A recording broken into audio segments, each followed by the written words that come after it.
Hello there, welcome back to the channel. It's great to see you here. Today I want to talk about compressing bass guitar. The problem with bass guitar is that the thing just comes and goes in the mix, and it's a typical issue that in rock mixers we need to get hold of pretty quickly and clamp the thing in place so that we get an even foundation for our mixers.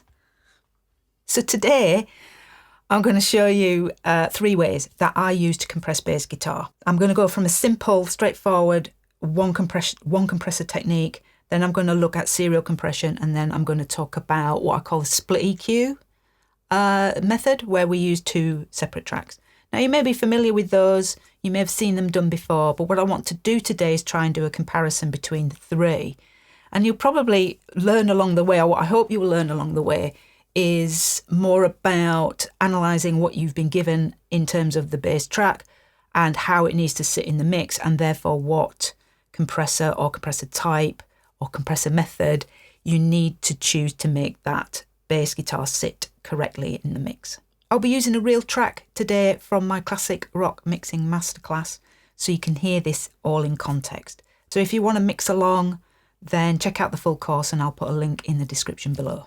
If you've followed me for any length of time, you'll know that I will always try to take the simple route, providing, of course, the result sounds great. You know, when I was working as an engineer for the BBC at Maida Vale, the engineers I learned from usually stuck to just using a single compressor.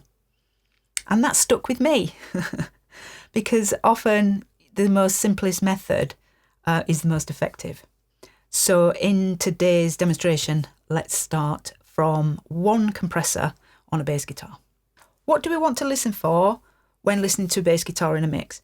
We want to listen to make sure that the bass guitar is felt and heard solidly throughout the mix without any sense of it kind of coming or going. The most common thing I hear when assessing other people's mixes is a blooming of certain notes, making them sound louder in places than other notes. That's something that you need to get hold of really to even out the tone. And with a compressor, you can just bring more of the sustaining character of the bass and the peaks of the bass playing down closer to one another to create more of a thicker sounding bass that is just easier to blend into the mix. And then on top of that, the choice of compressor that you use also impacts the tone of the bass. So it can feel like a bit of a minefield. Where do you go? What compressor do you use? But I think what will become apparent today is that all 3 of these methods get the job done. So it just comes down to a matter of personal taste, what makes sense to you. And also, a lot of it always depends on the recording. So let's have a listen to what we've got here and talk a bit more about that. So let me just play this for you. I've muted the vocals for the minute, so it's just a matter of drums, bass, guitars, just so that you can get a sense of what the bass is doing.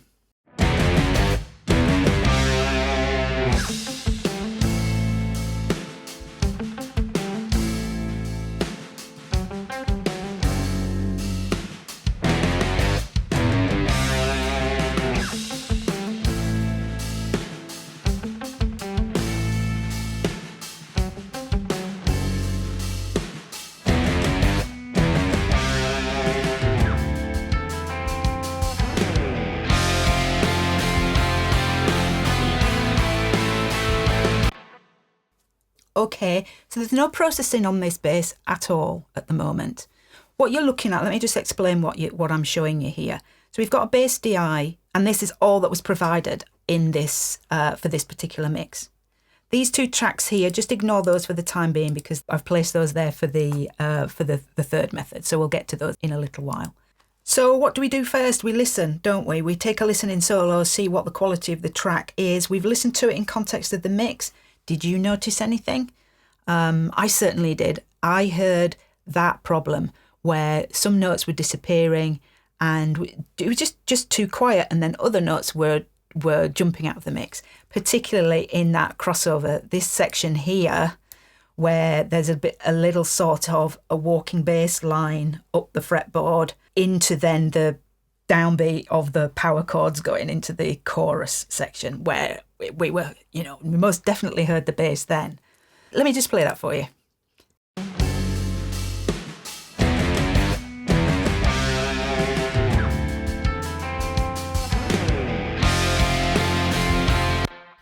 Okay, so you can hear the difference there, the dynamic range between the quieter sections and the louder sections of this bass guitar need some control. You could see from the waveform, it is a dynamic performance. So that's your first clue. You know you're going to need to compress it. To throw a spanner in the works of this whole video, you could always limit it. That is an option, but we're not talking about that today. We're talking about compression. The other problem area or the note that was disappearing was this one here. You can see on the waveform it's much more quiet, and you can hear it in the performance as well.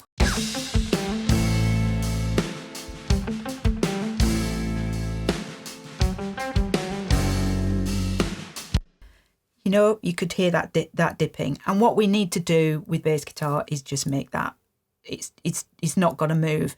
It is nice to retain a little bit of dynamic. We'll talk about that a little later on, ways you can do that. Let's dive deep into what we've got here. In this mix, which is from Roger Ricks, I'll put a link to his music in the description below. He provided me with one bass DI, and it sounds like this.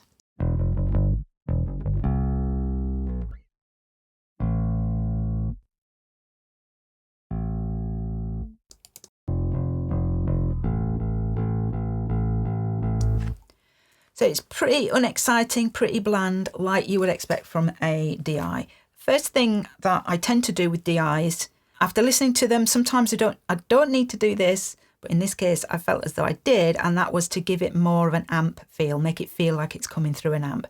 So I added the Ampeg SVT VR plugin here from UAD to achieve that for me.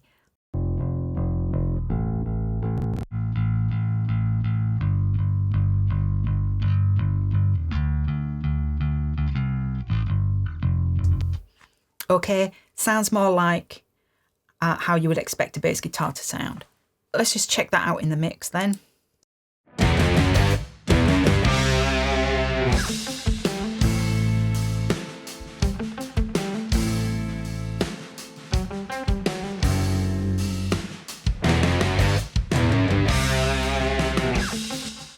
Okay, it's got much more low end to it, feels much more full, and that's what we want really with bass guitar. We've not got much in the way of definition or articulation and clarity, so at some point later on, to help you hear this bass, I may just bring in some EQ, typical EQ that I would do to a bass guitar to help with that. So what is the first method? What options do you have with regard to using a single compressor on bass? To make it simple, I would suggest two choices, either a FET compressor or a optical compressor. Both have different tonal qualities.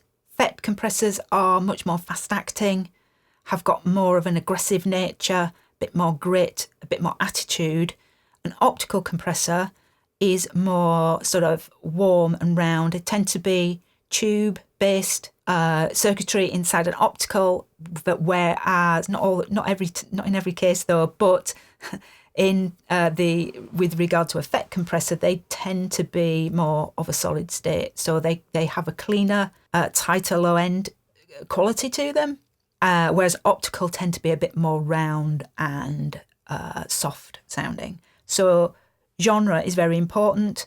Tempo is very important to perhaps help you decide which is the right type to reach for. Let me demonstrate both of those for you. The first one I want to show you is a FET compressor, and this is the CLA 76 from Waves. But these compressors are so simple. You have an input and an output, attack and release, and your ratio. And as a starting point, this is what I'm going to give you through this video are starting points with regard to settings, because no two basses are the same, is on this FET style compressor to go for an attack of 3 and a release of anywhere really from sort of 5 to 7. The faster you take the release, the more chance of distortion, depending on the recording. So be careful to listen for that. But the faster you go, so meaning the release lets go much quicker, the more that adds pumping or a bounce or you know, a rhythm to the performance. So that's usually something you take into consideration regarding how the bass has been played. Does it need smoothing out? If it needs smoothing out, bring the release back round nearer to this sort of 5 area. 5 is a really good starting point. It's a good blend of movement and smoothness. So talking about the attack, why is the attack important? The faster the attack, the quicker the compressor is going to clamp down on the transient aspect of the recording. With a bass, that's pretty important because that goes a long way towards that sense of articulation, hearing the note, feeling the rhythm. So it's important not to go too fast on the attack, which is why it's around about 3 here.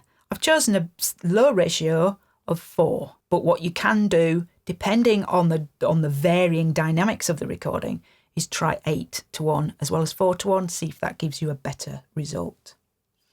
Okay, let's listen to this.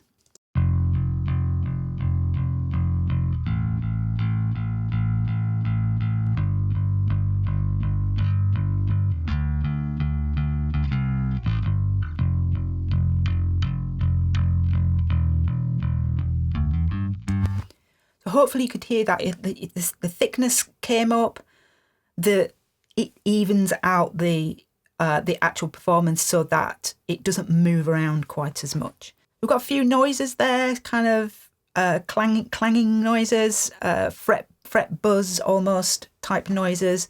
You don't need to mention that to me in the comments. I know it's there. The important thing is, does it come through in the mix? If it doesn't, then I'm not that particularly bothered about it. Anyway, back to compression.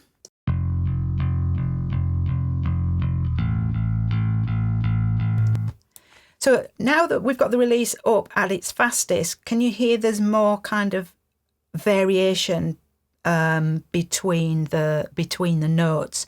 Whereas when I pull it back round to 5, it just feels much more smooth and there's less of that variation.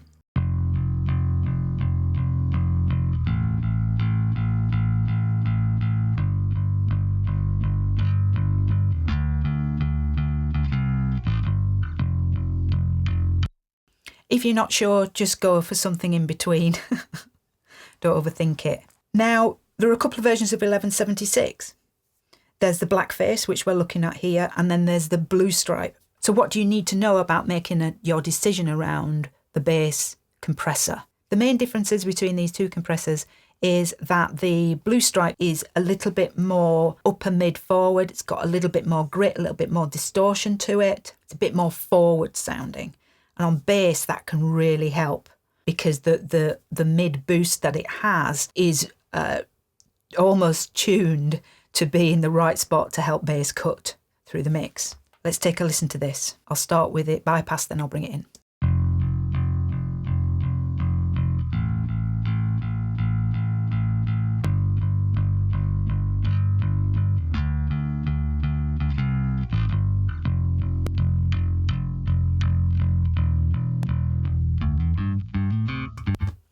Okay, it's subtle again. I'm sorry about the clicks and pops, but that's just the nature of the plugin, I'm afraid. Let's just go between the two. I'll try and do this as quickly as I can, and hopefully that way you can hear the tonal differences between these two compressors. I'll start with them both bypassed, and then I'll bring in the blackface and then the blue stripe.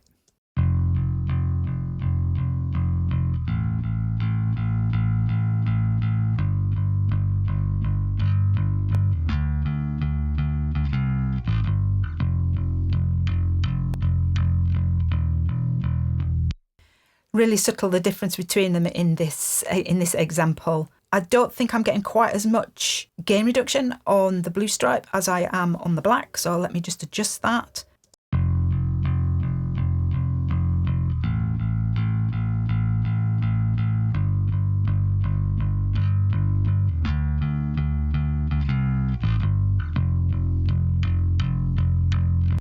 One last check then on that.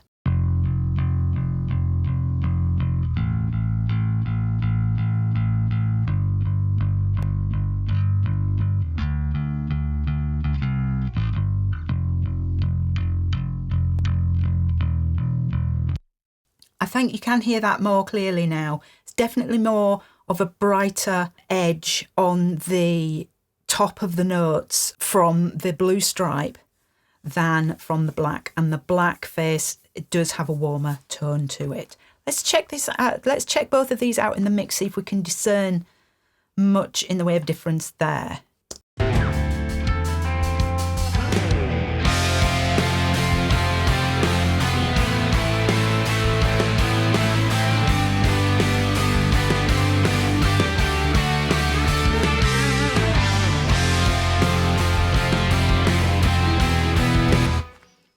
Switching there between the two, could definitely hear the bass cutting through the mix more than the black. So that goes to show that in this particular mix, I think the blue stripe is going to be more helpful to us in getting this bass to cut through the mix than the black face is. Take note of the gain reduction numbers here that I'm using on single compressor. Again, it depends on the style of music, but we're talking about rock music today, and so going up to minus 10 dBs of gain reduction in the louder sections is a good target to aim for. And if it sounds too compressed, if it's not working, then just back that down to something like minus 5, minus 7. What I do want to demonstrate to you is, let's stick with the blue stripe. I want you to hear how this compressor now is evening out the bass tone. We had that note there that's quiet, and then we have the run here into the downbeat of the chorus that was quiet. So let's just take a listen to that with the compressor in.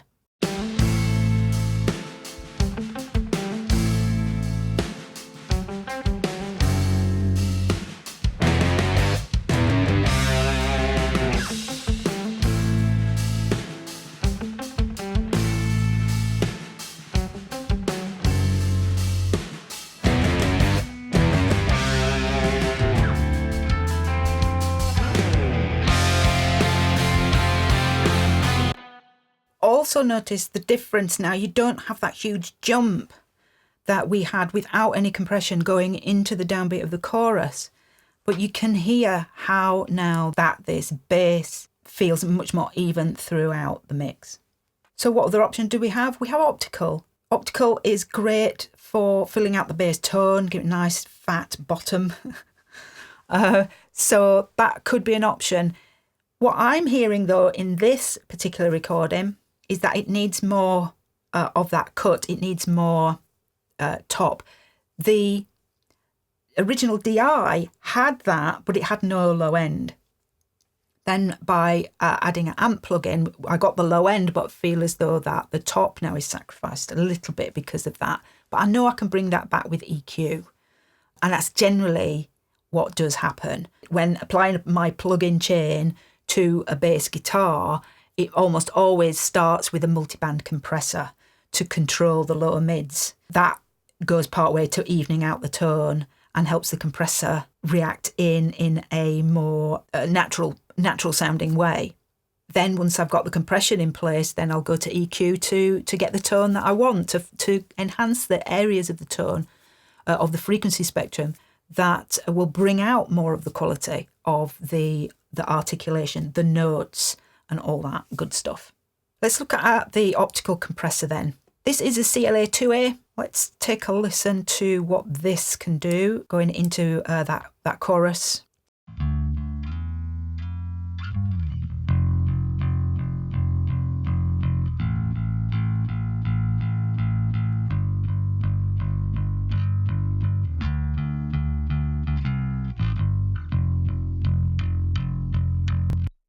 Pretty subtle, so it's making the bass feel a little bit bigger, a little bit larger. So with this type of compressor and optical compressor, the attack and release are all handled inside the compressor itself, depending on how loud and how transient-y the bass is. That will affect the way that this compressor works in every way. The thing I love about this is it's just so simple to apply.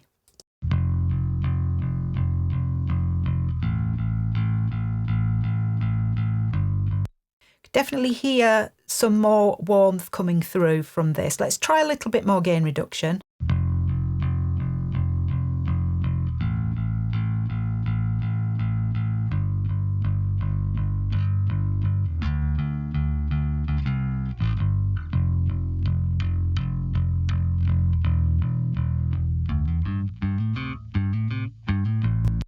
What it's doing as well there I was hearing when we went down to the lower notes being played, when the compressor was in bypass, I could hear those notes blooming. Whereas when the compressor was in, that took care of that completely. There wasn't that sense of swell around those lower notes. Let's hear it in the mix.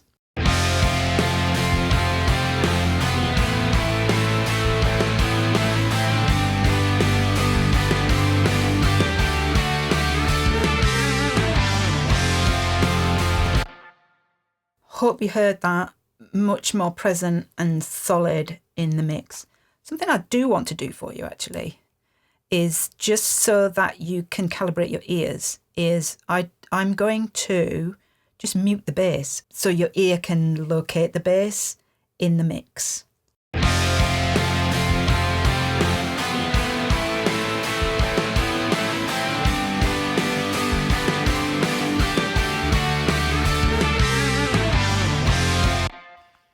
Okay, just helps. It's a little reset, an ear reset, and I do that all the time to check levels. Just mute it in and out. Is it? Can I hear it? Is it too loud? So the LA2 is a great option. I don't think I would choose it in this particular mix because of that warm character, and I've already said I feel as though it needs more cut. So I wouldn't go for the LA2A in this particular mix. But if I wanted to stick with an optical compressor, I could try this one. This is the Opticom XLA3 from Plugin Alliance.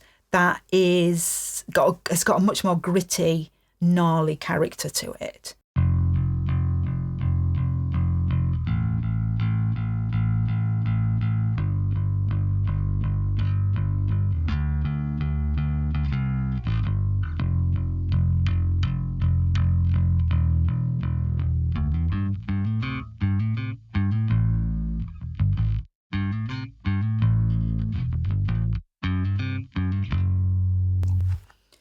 So that brings back out much more of the character, much more of that, the grit, the sizzle, if that's the right word for that. And so it will really help this bass cut in the mix. Let's try this out, shall we?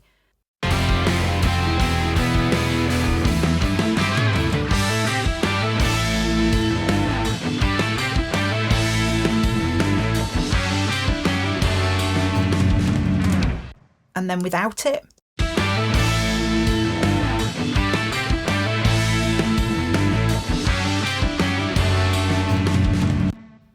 With.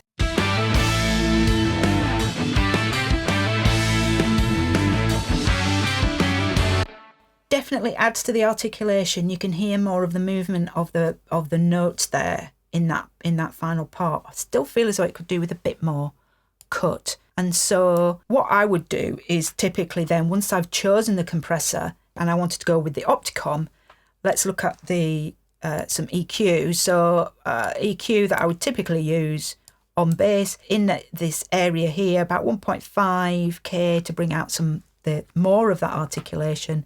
Just take a bit of sort of fluffy stuff out at 250, and then we'll use an 80 hertz shelf there with a low cut to form this kind of bump here in the subsection of the frequency range of this particular bass.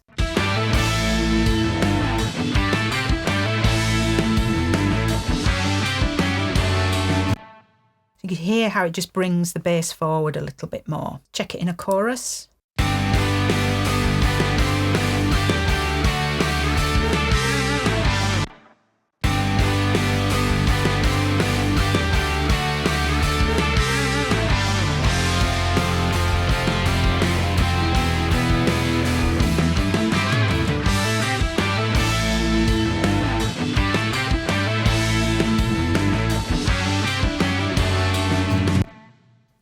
Okay, so I hope you understand that process.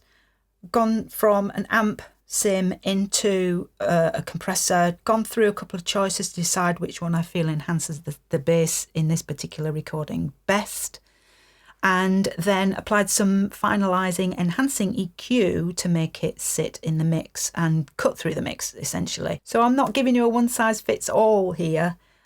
you do need to listen, and you do need to make some decisions around what you want the bass to sound like. And you can go with FET for something that's more pushed and more forward sounding. In this case, I probably would have gone for the blue stripe.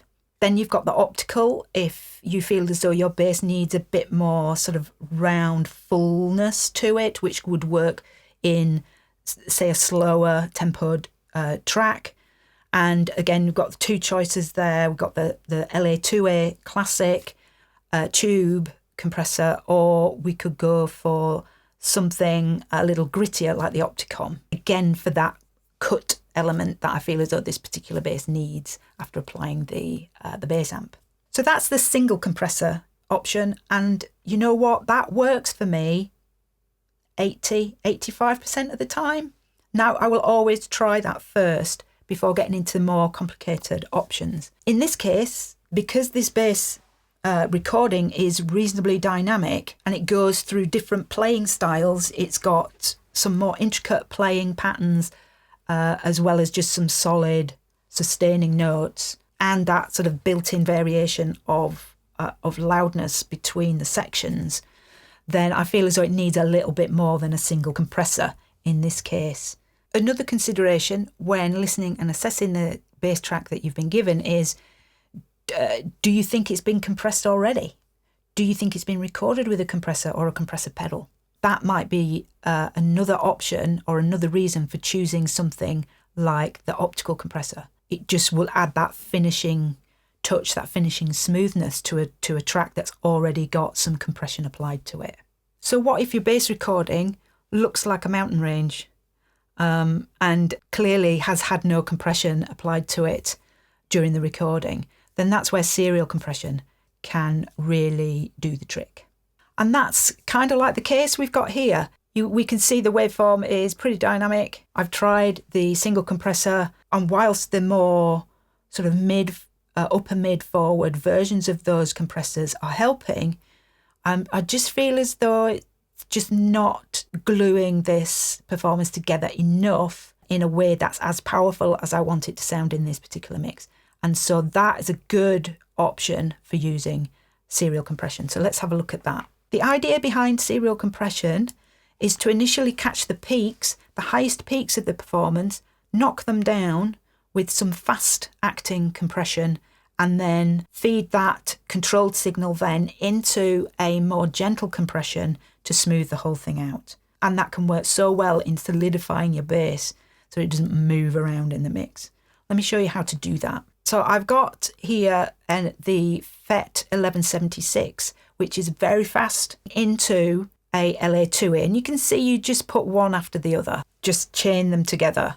The 1176, we want to use it at its fastest, really. So I've got the attack set at 7 and the release at 7. So fast attack, fast release. We've got all buttons in here, so it's in its most aggressive mode. And the idea is to see, we'll see this needle start to react very quickly to the peaks in this particular performance. Let's try the 1176. Let's watch it catching the peaks here.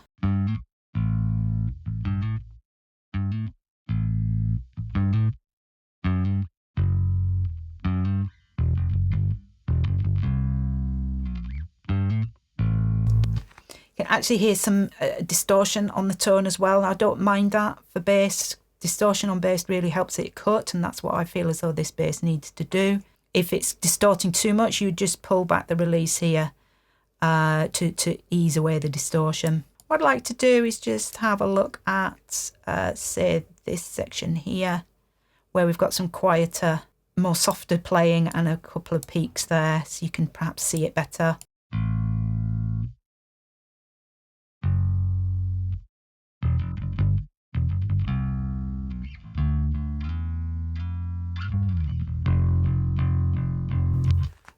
You could see that working more. Hopefully that made more sense to you, what you're trying to achieve with this particular compressor. It's not acting on every note, not acting on the quietest notes. This is just hitting on the peaks. Then you follow that up with a LA2A. And this is just doing some gentle stuff here, -3 dBs of gain reduction.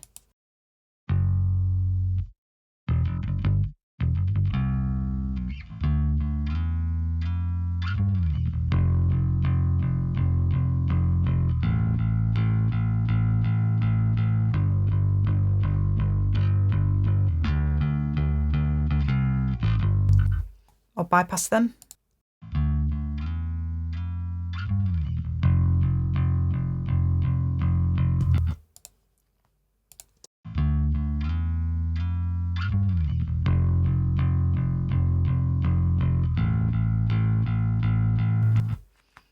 Okay, much more controlled, much more sort of body, really, to the sound. Everything's just a bit closer to one another. Let's hear this in the mix.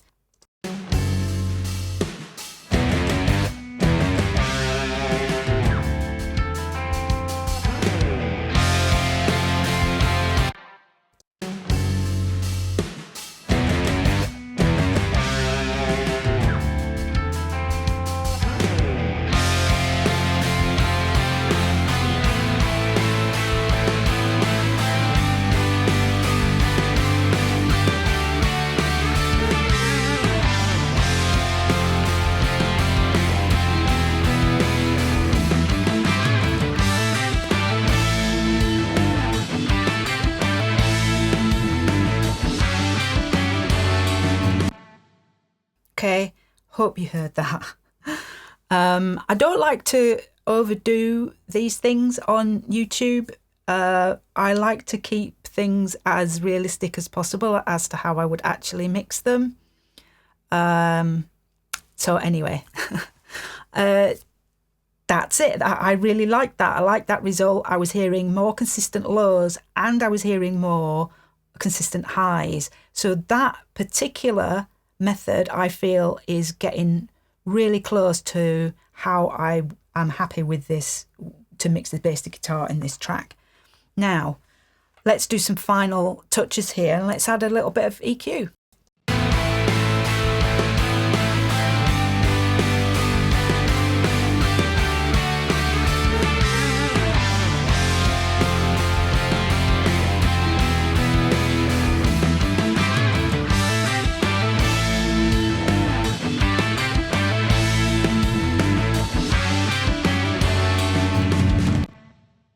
And then into the next verse.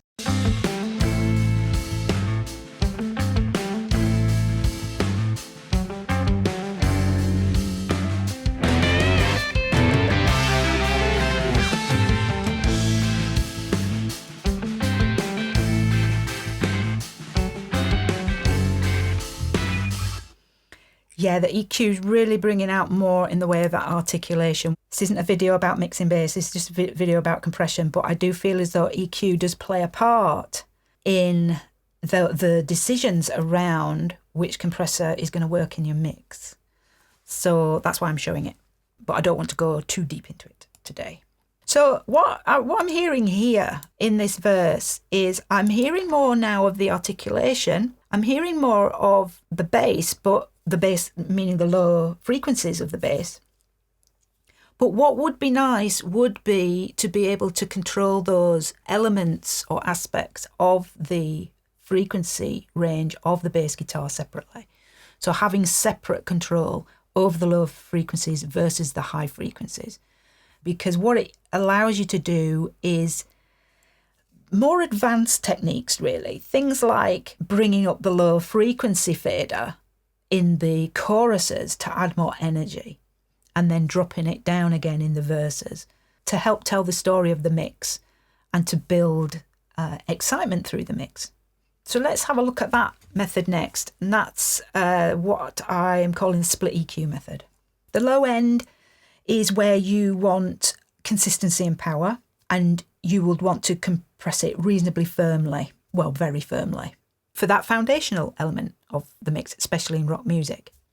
The mids and highs are where the actual note lives. That's where we perceive what the bass player is playing. And that's what I call, when I talk about articulation or grit. Now, in real life, and when I mix this track, I use a parallel bass distortion track to help with that articulation element. So if you want to see more about that, then check out the link in the description to the Classic Rock Masterclass. But I just want to keep things simple, reasonably simple as we can today, without bringing that into the equation. Now, what do you do if you've only got one bass track, if you've only been given one track, say a DI or just the amp, then it's quite simply you just duplicate that track so that you can then start to EQ and compress them separately. But it's safe to say that more often than not, you will see a separate bass DI and a separate amp track in the multitrack files. And the basic principle is to use the bass DI track for your low frequency track, and then use your bass amp track for the mids and the highs for the articulation of the bass. Now there is a crossover then between those two parts, and I don't want you to overthink the crossover, because the crossover changes. That's something that you can legitimately move and play around with in your mix to see what works. But a good starting point that's often quoted is to go in at around about 200 hertz or 250 hertz to split those two parts out and away from each other. So let's have a look at that. So what I've got here is the basic bass DI, no amp plugin. And then I've got the second bass track, which was a duplication of the bass DI, where I have applied the bass plugin and baked it into the sound. Okay, so this is the DI. And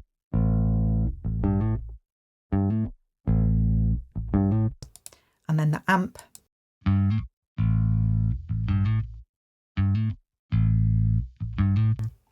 Okay, so you hear the different qualities. That's typical of what you might get with a DI and an amp track. So we want to think about the DI, we want to make it be the lows. So this is the, what have we got, 250 hertz applied to the bass DI, and that sounds like this now.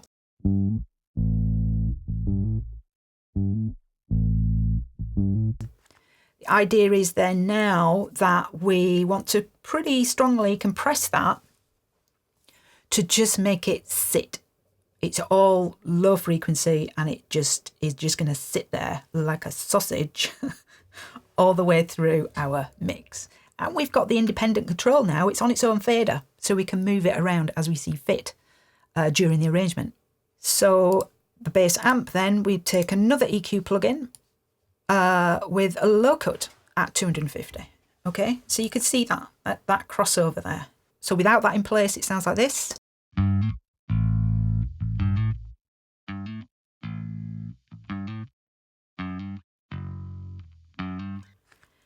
Articulation, okay? And the two together then sound like this.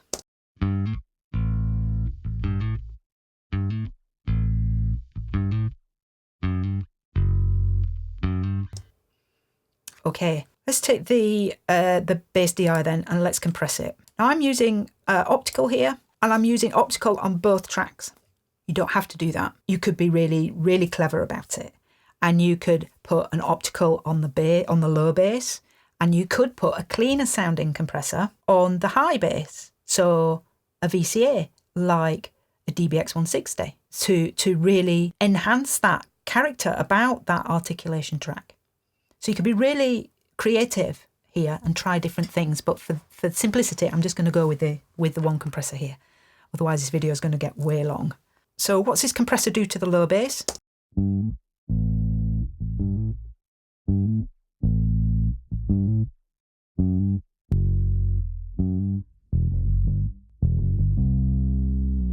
And it's not moving, you know, it's just a low throb that just sits there, it's not moving. And I'm not really compressing it that heavily either. -5, -7.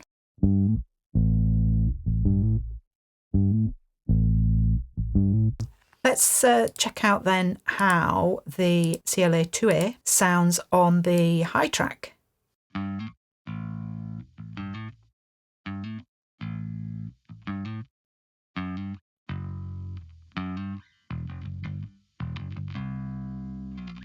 Can you hear how it's evening out the level between the different notes there played? Some, when we don't have the compressor in place, some notes are clearly quieter than others. With the compressor in place, it feels much more even. Let's check out what that sounds like now across both tracks.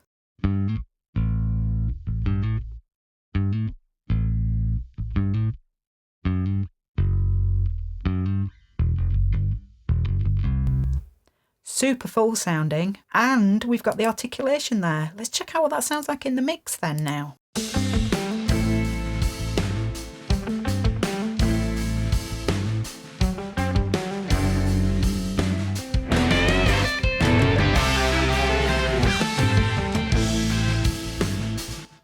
Okay, we're getting there. So let's think about this a little bit deeper. We've got the low track, we've got the high track. Low track, let's see if we can get more lows out of it. I do want a warmth. I want the bass to complement the electric guitars so that when the choruses hit, it's like a wall of rock guitars. Okay. So let's have a look at using something like our bass. Solo this bass up again.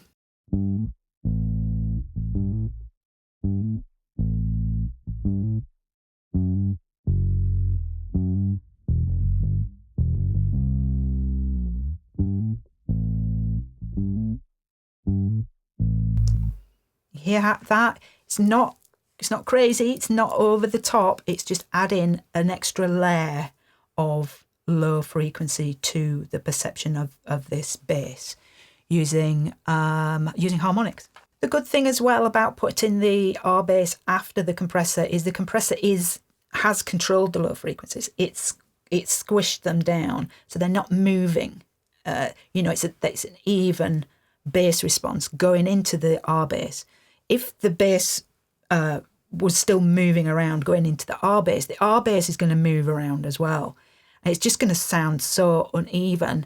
Whereas this way, you've got a controlled amount of low frequency going into the R bass, so the R bass can do its thing in a controlled way. We don't get that blooming on low notes, which is really common to hear on mixers. Let's check that out in the mix.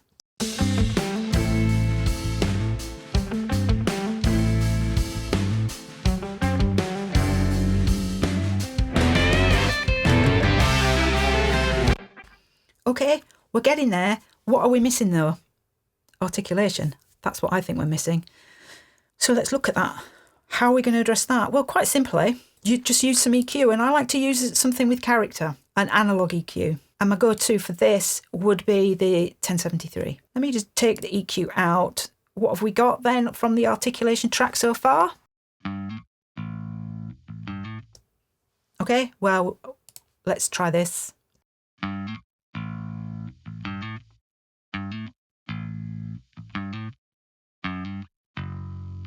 So I've increased the high shelf there, which I think is 12K. And then I'm taking this 1.6. So remember the single track bass method where I was boosting 1.5 with the Pro Q4? It's the same principle here, 1.6. What do the two sound like together now, soloed?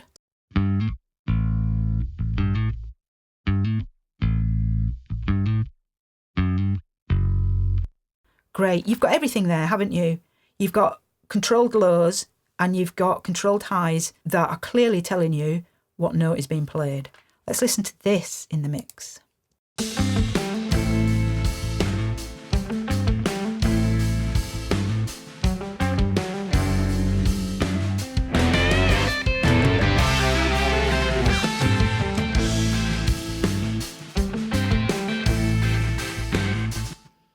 Great, and then into the chorus.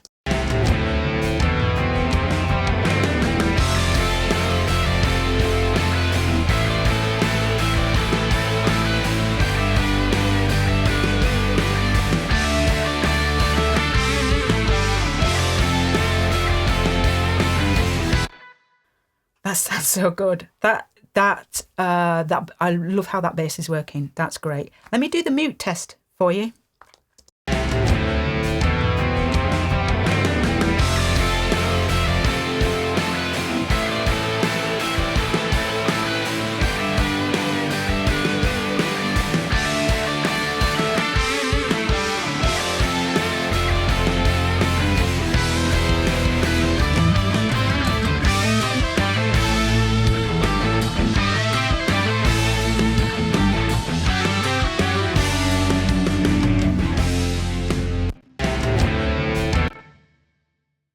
Okay, really pleased with how that sounds. Brought the R bass down, doing the mute test.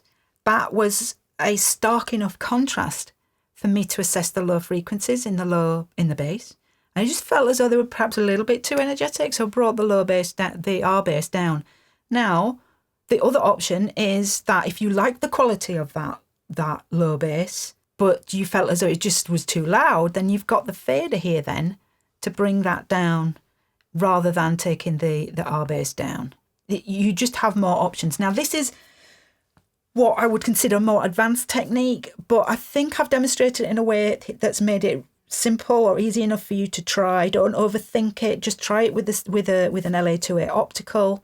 And then if you want to explore that idea of being a bit more clever and using a more aggressive compressor on the bass amp, then do that. There are no rules. One thing I would advise with the articulation track is not to over compress that. There you can afford to keep some dynamic, because that is the note. And I want to hear movement there.